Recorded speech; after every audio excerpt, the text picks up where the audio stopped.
Assalamualaikum warahmatullahi wabarakatuh. Hai semuanya, perkenalkan nama saya Siti Fadila Cahyani dari Universitas Terbuka dari Prodi PGSD semester 1 dengan NIM 878157112. Di sini saya akan menjelaskan tentang karakter pada siswa. 3 kasus karakter pada anak. Yang pertama itu ada bullying. Siswa mengejek temannya karena berbeda suku. Dampaknya bisa trauma, rendah diri, dan depresi. Dampak lingkungannya sekolah tidak aman. Lalu yang kedua, kecurangan atau menyontek. Siswa menyontek saat ujian. Dampaknya kehilangan kepercayaan, tidak jujur, dan tidak bertanggung jawab. Dampak lingkungannya merusak sistem pendidikan. Lalu yang terakhir, ketiga, ketidakpedulian, kurangnya empati. Siswa tidak mau membantu temannya, dampaknya sulit bergaul, egois, tidak peka. Lalu dampak lingkungannya, masyarakat individualistis dan kurang peduli. Lalu yang kedua, pengertian individu yang sehat menurut 3 akar. Yang pertama, Sigmund Freud. Keseimbangan antara ego dan superego mampu mengolah konflik internal. Lalu yang kedua, Carl Rogers. Konsep diri positif, menerima diri apa adanya, dan mengembangkan potensi. Lalu yang ketiga, Abraham Maslow. Memenuhi kebutuhan dasar dan mencapai aktualisasi diri, menjadi diri sendiri sepenuhnya dan berkontribusi. Jadi intinya, Freud, keseimbangan psikologis, kalau Rogers, menerima diri dan potensi. Lalu yang Maslow, memenuhi kebutuhan dan aktualisasi diri. Lalu yang ketiga, saya memilih pendekatan konstitusionalisme karena siswa aktif dan terlibat dalam proses pembelajaran. Pembelajaran lebih bermakna dan relevan, lalu mengembangkan keterampilan berpikir kritis dan memecahkan masalah. Lalu yang terakhir, meningkatkan motivasi dan minat belajar. Saya juga ingin mengangkat topik tentang pentingnya penggunaan teknologi dalam pembelajaran seperti akses sumber informasi, platform kolaborasi, simulasi interaktif. Teknologi dapat menjadi alat efektif untuk mendukung pendekatan konstruktivisme. Lalu, nilai karakter yang menjadi trending topik yang saya sering temuin itu toleransi dan inklusivitas. Hal ini disebabkan oleh semakin beragamnya latar belakang siswa di sekolah. Lalu yang kedua, isu-isu intoleransi di media sosial. Jadi pentingnya untuk menanamkan nilai toleransi dan inklusivitas agar siswa dapat hidup berdampingan secara harmonis dan saling menghargai perbedaan. Lalu kasus anak yang sering muncul di sekolah, sering muncul di sekolah itu yaitu bullying. Bullying itu sering sekali. Upaya pencegahan yang sudah saya lakukan, yang pertama sosialisasi tentang bahaya bullying. Yang kedua, pembentukan tim anti-bullying. Yang ketiga, meningkatkan pengawasan di area di rawan bullying. Nah, lalu yang saya lakukan itu pelatihan keterampilan sosial, komunikasi efektif, mengolah emosi, menyelesaikan konflik dengan damai. Dan terakhir, meningkatkan peran orang tua, edukasi, dan deteksi kasus bullying di rumah. Sekian penjelasan saya. Wassalamualaikum warahmatullahi wabarakatuh. Semoga bermanfaat ya. Bye. Izin penampilan nama saya dari Universitas Terbuka wawancara yang kaya tentang korupsi. Menurut Bapak, definisi korupsi yang paling relevan dalam program pendidikan dan korupsi itu apa?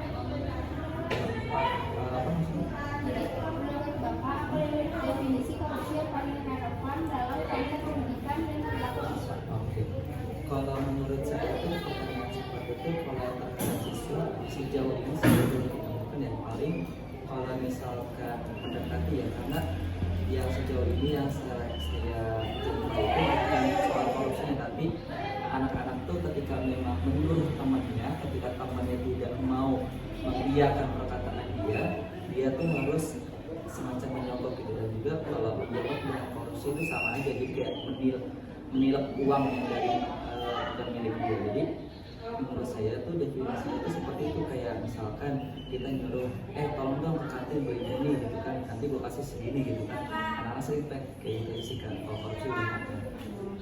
Bagaimana upaya yang sedang atau dilakukan dalam pembelajaran kelas Bapak untuk menanamkan budaya anti korupsi maupun budaya tersebut Bapak lakukan? Oke, upaya saya sih yang jelas selalu mengedukasi anak-anak, memberitahu anak-anak bahwasanya korupsi itu perilaku yang sangat-sangat dibenci, sangat-sangat tidak relevan, sangat-sangat tidak baik. Jadi ya kita sekuat tenaga kita untuk memberikan edukasi, pembelajaran terkait korupsi itu seperti apa, dampaknya seperti apa, terus kemudian selain juga kita mengenai dari nilai-nilai sikap Islam mereka. Jadi selain kita memberikan pengajaran, memberikan pengarahan, kita juga harus memberikan contoh bahwasanya gimana sih supaya kita tuh terhindar dari korupsi. Ya misalkan banyak cara lah supaya mereka tuh paham dan sadar bahwa oh benar korupsi itu tidak baik di dalam kehidupan mereka. Sekian, terima kasih. Terima kasih sebelumnya, nama kakak siapa? Nama saya Zaifa, bisa dipanggil Zai. Terima kasih kakak ya. Sama-sama.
Sekian penjelasan saya. Wassalamualaikum warahmatullahi wabarakatuh. Semoga bermanfaat ya. Bye.